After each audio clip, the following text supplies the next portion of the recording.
rent. I have 6 children. These people make $350,000 a year is what they claimed on the rental application. I'm going to lose health insurance tomorrow, and my house is going into a foreclosure period as of tomorrow is 90 days late. They've just been sitting in my house, sir. This is incorrect. Are there people still in the... A TikTok influencer is out here treating squatting like a life hack, showing people how to take over other people's homes. But Judge Simpson isn't buying it. Things get heated real fast. The entitlement is next level. What do you think? Are squatters just exploiting loopholes, or do they deserve some sympathy? Let's break it down. With influenza A this morning, so he had his Zoom going and can mic in if need be, but he's got very little of a voice at this point. Okay. All right. And yes, I do see him signed in. All right. Andrew Elliott or Traversia, is it Burrell? Traversia Borelli. Okay. Sorry. All right. Okay. What are we doing on this case? Last week, sir, you had asked if they be out of the house before the hearing today. And as of right now, they're still moving stuff out of the property. There are still people on property, including a couple of unauthorized additional roommates that weren't included in the lease. And we have yet to get in contact with Mr. Elliott. He is the named person on our lease. So we would just like to see what his status is. We haven't heard from him since the 7th. And the last thing we received from him in writing was an email admitting to the debt owed and the wrongdoing on his part, stating that he can provide the court of a copy with this email. In his own words, he states, "We will obviously not refute what you are owed. We have no intention to. We would honor the court decision of the debt, which would additionally include legal fees. Given our contract is under the laws of Michigan, there is very little that can be garnished as the bulk of my earnings are earned as independent contractor." In this email, he proposed a payment plan that we were uncomfortable with agreeing to because he's offered us specific payment arrangements over the last. Can I stop you, please? Absolutely. All right. How much are you claiming is owed? So as of right now, he owes $15,000 plus court costs of $234.43. If I may, could I give you like 90 seconds of backstory, sir? Not really. Okay. Your Honor, I don't know that I'm necessarily going to need it. Okay. Ma'am, are you moving out? Yes, we've returned the key. I have a couple of friends currently helping me move out the remaining things. I'm actually at the U-Haul Center right now, and they are getting the rest of the items out presently under the supervision of the land manager. Okay. So, and ma'am, are you disputing the amount they're claiming is owed? I am. You are? Yes, I am. We owe. How much do you think you owe? So we owe December and January. That's $10,000. We paid a $1,000 late fee in November and a $2,000 late fee in September and October. We believe that these should be subtracted from the total owed due to illegality of those fees. Also, we were subjected. How much is monthly rent? Your Honor, monthly rent is $5,000 a month. This is a 4,000 square foot house that we were under contract for them to purchase. And we have done a series of short-term leases as they were waiting on the city. Okay. So here's the thing. Is she right about, she just listed off, I think, $4,000 of late fees that they paid? No, sir, that is incorrect. Those were from the previous lease. See, at first we did a 60-day lease, and then we extended that once their house was not sold. So we have 2 prior leases to this short-term lease, and we only enforce late fees on one of the months under those leases. And I can Judge Simpson looks like he's had enough. And honestly, who can blame him? How do people take over someone else's home without an ounce of shame? Squatter laws are way too lax. Homeowners fight for months in court while squatters wreck their property and walk away scot-free. Am I being too harsh, or do you agree they should face jail time? Let's talk about it. Claims that ACHs were sent that were never received to my account, sir, as well as proof of funds that I received in December and no payment was made out of that. The last communication I had about a payment arrangement was on December 13th, and I was informed by Mr. Elliott that day that his wife had sent an ACH. However, okay, look, folks. Oh, ma'am, here's what's going to happen. What date are you going to be out of the premises? We're already out. Your stuff You're is still already out. Right. Your stuff- And they have surrendered the It's in the keys? yes, and it's in the process of being removed as we speak.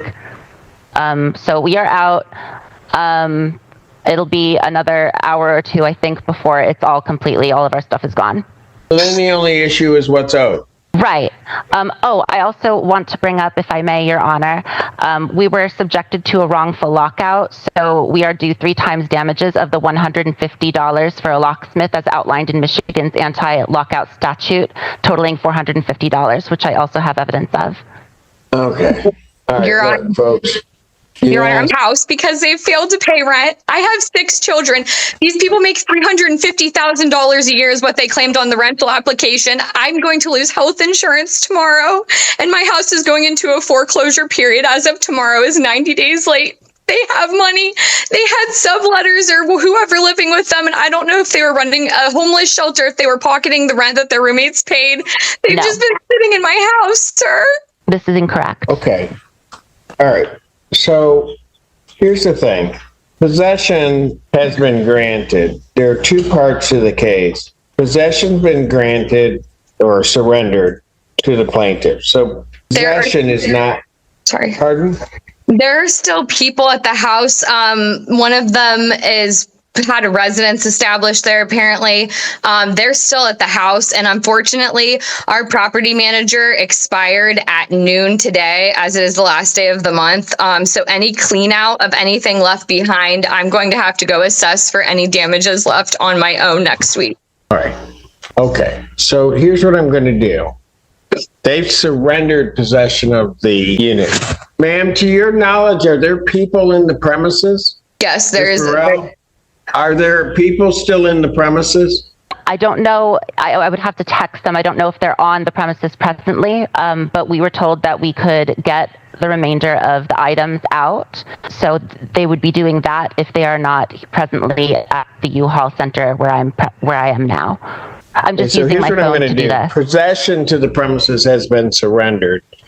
Ma'am, as of, given everything that I'm hearing, your management contract expires, what, at midnight tonight? Is that the deal, or? Yeah, yes. And we can't afford to pay All a right. property manager anymore. Hang on. I hear you. I'm just trying to, because you're in North Carolina, right?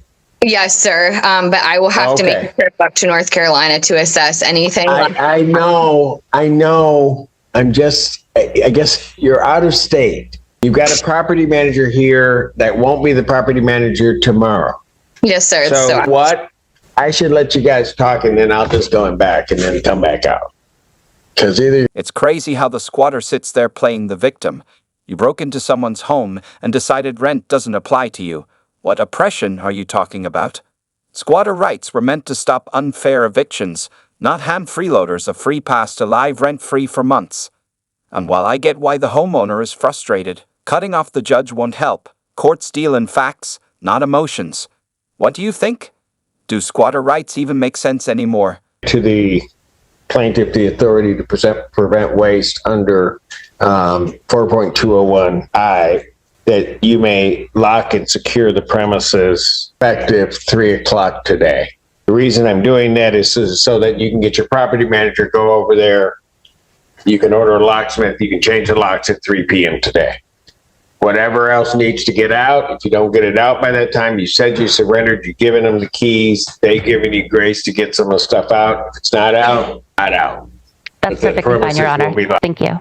Then the issue regarding the money is going to have to be done. Now, I might as well, because the parties don't seem to agree, set this matter for trial. You have to come up next week. Is that correct, ma'am? Yes, sir. Okay, so trying to time this, if you come up, how long are you going to be up here? Very short amount of time, sir, as I have children in North Carolina in school. So a day.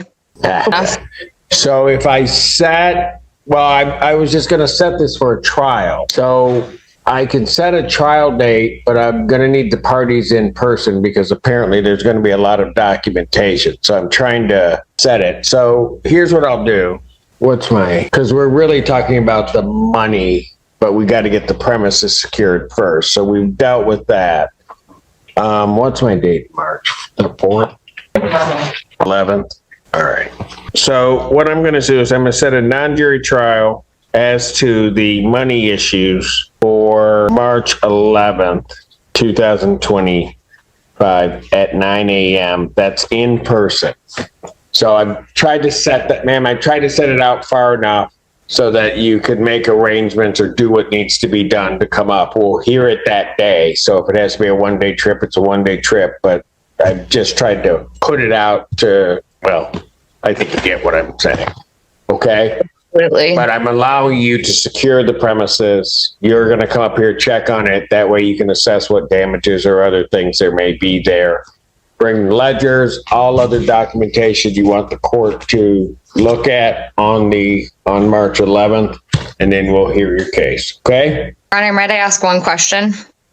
Sure. Other than pushing it out, I can make arrangements. I will make it work. Like I said, we're actually going into a 90-day foreclosure period tomorrow. And so time is kind of of essence. Got it. Then the best I could do is the 18th. What day? Yeah. The best I could then do is February 18th. I could push it up to that day. Will that be better for you? Yes, sir. Thank you so much. So non-jury trial in this matter then will be set for February 18th, 2025, 9 a.m. Okay? One more question. Will Mr. Lepek have to appear as well, or will me be appearing sufficient just because he can't afford time off of work right now? Well, he might want to have himself, if you're here, he may want to have himself, I will allow understanding childcare, work, those things. I would allow him to appear via Zoom. Thank you. And as far as Mr. So that he's present, but you will have to be here in person. Understood. And Mr. Elliott? He needs to appear. If he doesn't appear, then I do what I got to do. Okay. Thank you, sir. Your Honor, Thank you. may I ask a question? Sure. My partner might not be able to get off work either, but I can show up. Is that a problem? I will give you the same. Okay. I will give you the same opportunities that I give the other side in fairness. So you may appear. It's insane how squatters can just take over someone's home, refuse to leave, and force the owner through a legal nightmare just to get them out. Michigan's laws make it even worse. Stay for 30 days, and suddenly you need a formal eviction, which takes months and costs thousands. Meanwhile, the squatter is living rent-free, probably ordering DoorDash like they own the place. How does that make any sense? If you steal a car, you get arrested. But steal a house? Now you have tenant rights. These laws need a serious overhaul. If you're trespassing and can't prove you belong, you should be out that same day. What do you think? Should squatters be kicked out immediately?